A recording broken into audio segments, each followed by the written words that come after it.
In today's show, a son of the South cooks up some excitement. And when the going gets tough, the skipper stands tall. Hi everyone, I'm Mark Pickley and welcome to our final Optus Crows show for 2021. A challenging season both on and off the field. All year, Matthew Nix has been refining the game plan and developing a people-first culture. But results have been inconsistent. Some thrilling victories interspersed among disappointing losses. So what does the coach make of his second year and where to from here in 2022?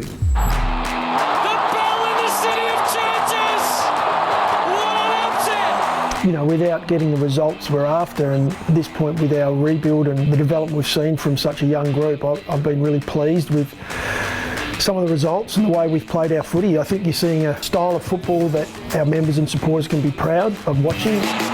Led, awesome! McKay, inspirational! You know, really positive signs for us, even from our older group. Seedsman, that is a ripper. If you look at some of our players and the age demographic that we have out there, and you look, talk about players 19 to 22, well, there's some guys in there that should bring some excitement about what's still to come. This is a superb effort from a young team. Well, Darcy Fogarty's a 21-year-old. We love the way he plays. We love the way he fights. Fogarty, as we know, a beautiful kick. Chase Jones at the other end down at half-back. We've seen his game go to another level. They made his game there, though. Down to Schoenberg, and they wrap it up with a big win. Schoenberg on ball. We found Nick Murray down back as well. McHenry, he brings exactly what we talk about from a DNA point of view. He loves the fight. He loves to compete. And it's through. Unbelievable. There's more that sit in that age bracket that we could sort of keep talking through, but it's really exciting for a footy club. That is accountability, right? You guys just felt accountability. Well, the plan now is to be active right throughout the draft. Obviously the draft becomes really important to us in the current situation we are, rebuilding the group. We'll look at least 3 or 4 picks in the draft this year. We're looking through the talent that's coming through, the next pool of players, and there's some super talent coming through the draft. So we want to add to our group, but at the same time we want to bring in the right people. That'll be our next area to focus on. But at this point in time, we are on track as far as our rebuild goes. Committing to what it is we are doing, we make some big calls around that and some tough calls. We'd love to have won a few more games this year. We're competitive and all of our players are out there to win every game we possibly can. The challenge that comes with that is the consistency of our performance. I think we've shown this season we can beat anyone. We've played the top side a number of times throughout the year and performed really well. I know that with the rebuild, and we'll stick to that and commit to it, I know that we'll get the success sooner rather than later. I can tell you the players couldn't be more united than they are under Nixie. And despite the losses, they've made great strides in 2021. And fans should be very excited about the potential of the young players who debuted this year. None more so than Braden Cook. A showdown was quite a baptism for the former Panther, but he showed that he's got what it takes to succeed. To Braden, just really enjoy the day and soak it all up, and it's going to be great. Just go out there, be instinctive and do what comes natural. So all the best, mate. My stomach was horrible, as soon as I found out, the whole 2 days beforehand. But yeah, absolutely unreal experience, and the boys took me in. So they picked 25 last year. Bit of a draft bolter, Braden Cook. Yeah, sitting down on the couch for 2 months after surgery doesn't help, but once I got back out there, it was finally good to be a part of the group, and I felt like I made my way up all right. That's good play by Cook the first game. It got in, put his body in and did it nicely. Seedsman to Cook. Cook bombs it long. He's got the option out wide. Nicely delivered to Braden Cook, whose first showdown has been good so far. I feel like my first game I went all right, but the first one's always a bit of a freebie, so. A little bit of candy from the first gamer, Braden Cook. Had a little bit of a patch where I was struggling, but once I got comfortable, I felt like just kept improving. I obviously learned massive amounts from the 2 games I played. Cook got the double-handed pat down from O'Brien. I think that's just going to help me with my pre-season, just know what I need to work on so I can work on my fitness, just make sure I can hit round 1 hopefully next year and be running around at Shoaley's pace, so yeah. Braden learned his footy at the Happy Valley Club, which has produced a string of AFL players, including Ben Rutten and Jason Porplesia. Stay with us. Later in the show, we'll catch up with Captain Courageous.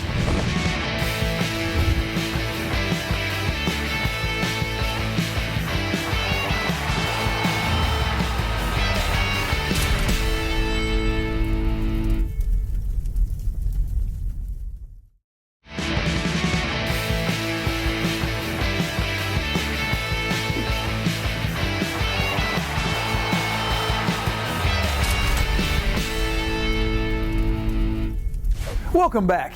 In the Crows' short history, there have fortunately been many times when players have seized the moment that ultimately proved the difference between winning and losing. Thanks to Optus, Sam Jacobs talks to Jared Petrenko about that yes moment in his career. It came against the Roos in round 9, 2013.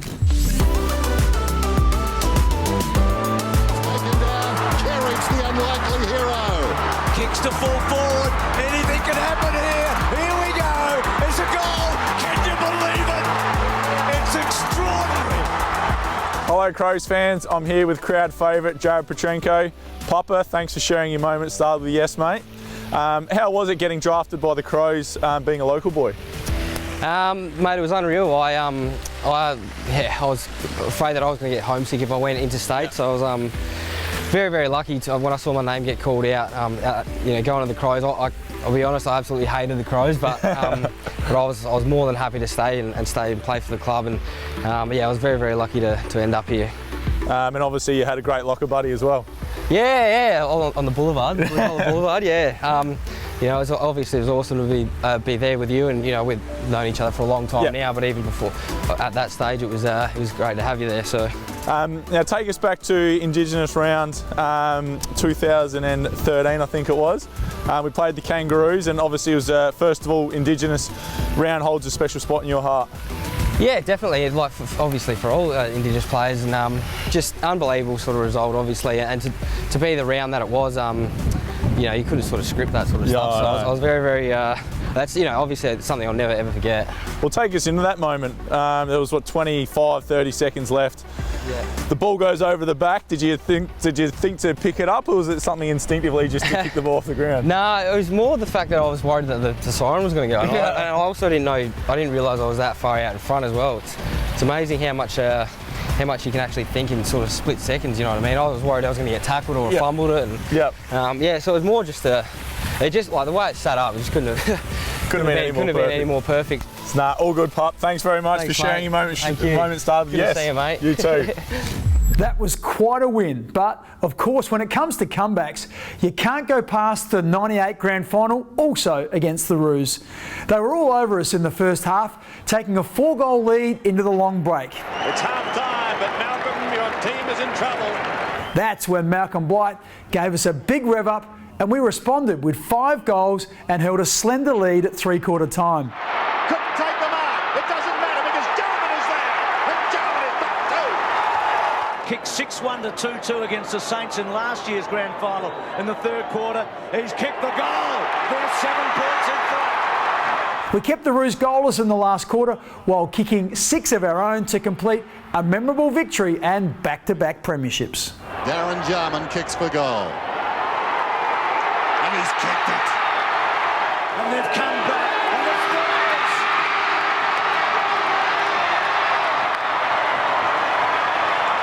theirs. All season we've been highlighting Toyota's ongoing nationwide support of football. Well, they also have a strong commitment to the environment, aiming to achieve zero carbon emissions across their operations by 2050. One major initiative is Toyota's partnership with Planet Ark's Schools Tree Day. Normally, Crows players show their support by visiting a school, but COVID ruled that out this year. Instead, they've been packing boxes of trees for Lobethal Primary School in the Adelaide Hills. The community was badly affected by the 2020 bushfires, and Toyota and the Crows hope the trees can help the town, the school, and its students recover.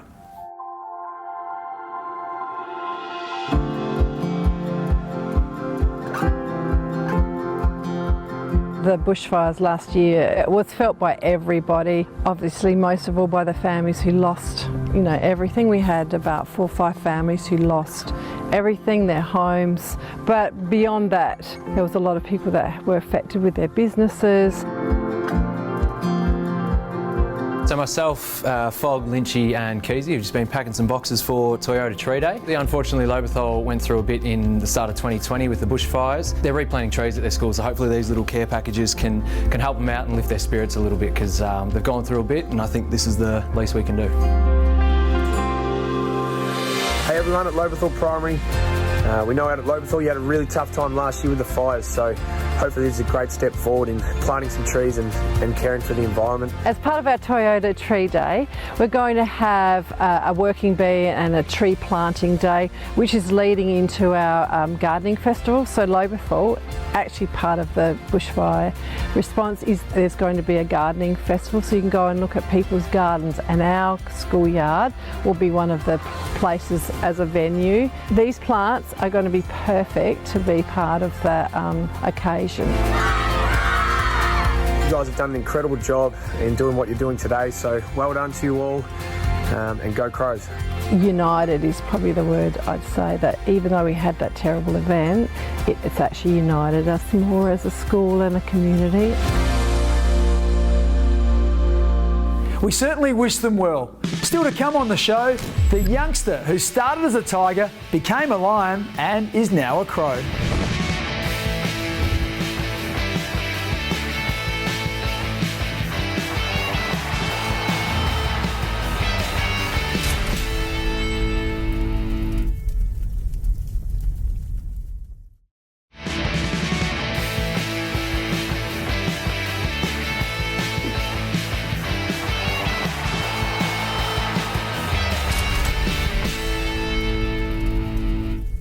Someone once said, the quality of a leader is reflected in the standards they set for themselves. And doesn't that ring true for Rory Sloane?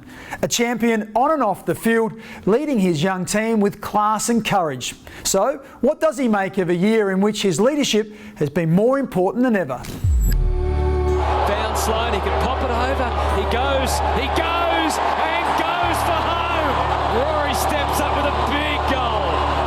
I think our year as a whole was a lot more consistent than last year. I mean, it's going to be one of those years, look back on, it was a little bit frustrating too, because we're in so many games, and I look back at about 4 or 5 games that we had a decent old chance to either win it or be extremely close to, and there's a lot of games we lost by about 10 points. So for me, it was a really positive year, but a little bit frustrating too, because we didn't quite, I suppose, capitalise on some of the opportunities we had. Out wide to Sloane. Brilliant grab, Sloane, after Duday's kick. Footy is made up of injuries, and I've been extremely lucky over the years. And again, I mean, I only missed 4 games, but yeah, a couple of little niggles throughout this year. I was probably a bit inconsistent this year. It's probably my most inconsistent year for a while, but I know what this group's capable of, and that excites me more than anything. I feel so much for everyone in Victoria, New South Wales. My family and Belinda's family and a lot of our friends are in Victoria, so it'd be great if the border eventually opens and we can see them. But I think we'll stick around, and again, we'll do a couple of trips here. Last year we went to Kangaroo Island, maybe go back. We'll find somewhere along the beach and just enjoy South Australia again. The side could not be in better hands. Another quality leader at the club is Tom Duday, and he stepped up again this week as our roving reporter in the absence of Brodie Smith. Thanks to Thomas Farms, he caught up with a young man who's travelled far and wide chasing an AFL career. All right, this week we are joined by one Mitch Hinge. Hingy, how are you? Good, thank you, Tom. It's good to see you, mate. Thanks for joining us. Thanks. Just want to start with your journey to the Crows. Obviously not the traditional one in terms of getting drafted here, but just talk a little bit how you got to the mighty Adelaide Crows. Yes. Well, supported Crows as a junior all through my childhood. Lived in country South Australia. Fortunate enough to get drafted in the rookie draft to Brisbane. Nice. Spent 4 years there, and then obviously last off season made my way over here. So no, it's been good. Now, this is what I'm interested in because you've got a few nicknames at the club. Outside of Hingy, what else do you get? Door's been thrown around a little bit, but generally the main one that's come up is Bot. Somehow that's stuck pretty well. Yeah, because it gets a good laugh around the boys. But and your living situation at the moment in Adelaide? Yep, living with Murph, Elliot Himmelberg, and one of Murph's mates from Melbourne, Darcy, D-Bot. Geez, bit going on in there. Crazy household, yeah. It's very crazy, but no, it's good. Love going home. And squad up together? Yeah, squadding up with the boys. And regular? Yeah, I thought so. Hardest thing since you've been at the club? Probably the shoulder injury, obviously, being out all year. Got into the team as a super sub, round 1. And super then, you were? Yeah, super sub. Intercept king, you were calling yourself. But yeah, obviously going through that and being kind of ruled out for the season's been, it's had its challenges. I've been obviously able to work on some things, physically, and do some things off field, which have been good. But ultimately, I'm here to play football inside the hurts a little bit, obviously, that I haven't been able to do that. Hughie, that's great, mate. Thank you for joining us. Hope you enjoyed it. Thank you. Smithers. Dudes. Upgrade. Mitch is the young brother of John Hinge, who played one game for the Crows back in 2007. OK, when we return, we'll hear one fan's memories of a city in celebration.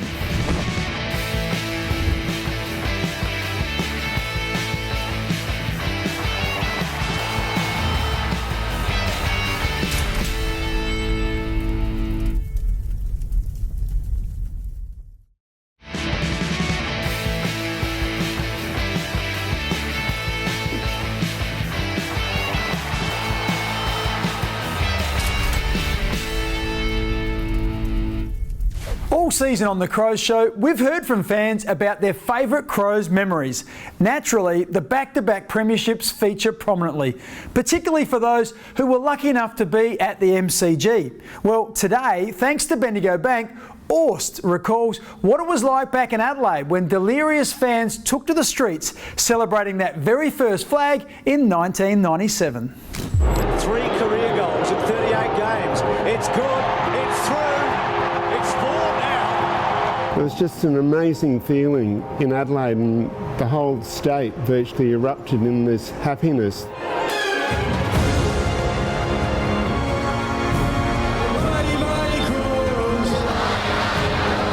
My name is Oris de Katz and I've been a member since inception. The favourite Crows memory was when we won the 97 grand final.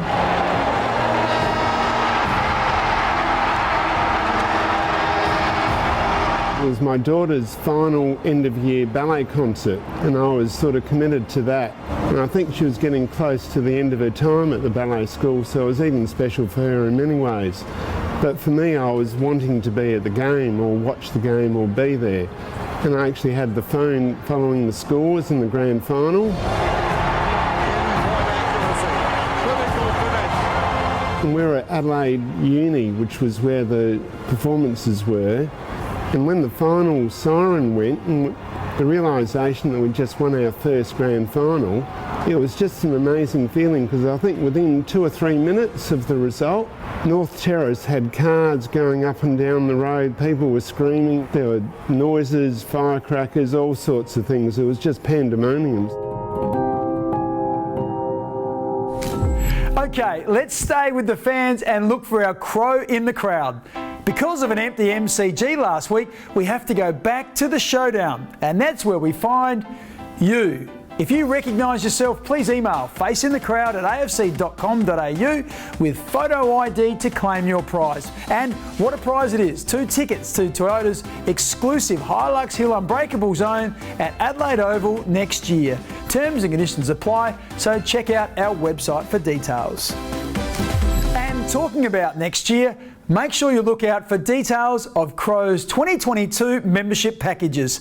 Let's hope we see the return of capacity crowds at Adelaide Oval. Visit crowsmembership.com.au for more information. And don't forget, there'll still be plenty to catch up on, so make sure you visit @TheCrows on Twitter, as well as the club's social media accounts, Facebook, Twitter and Instagram.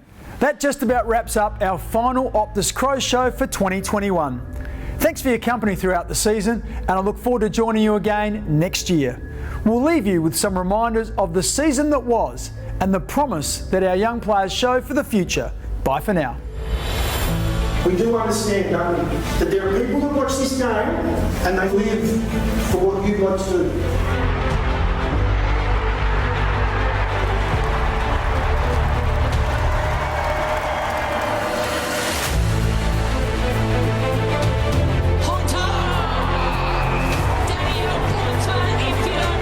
Jones is dangerous at the fall, off the ground. See you next Saturday. No, Rowie, this is...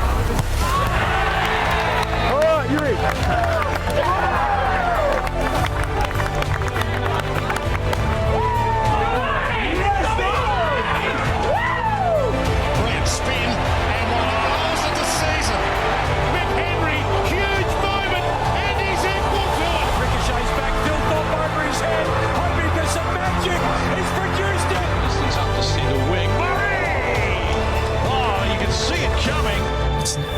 impossible not to be just so proud of the group for all they've put in to get to this position. It tells me they're the group I thought they were. They're an amazing group of players.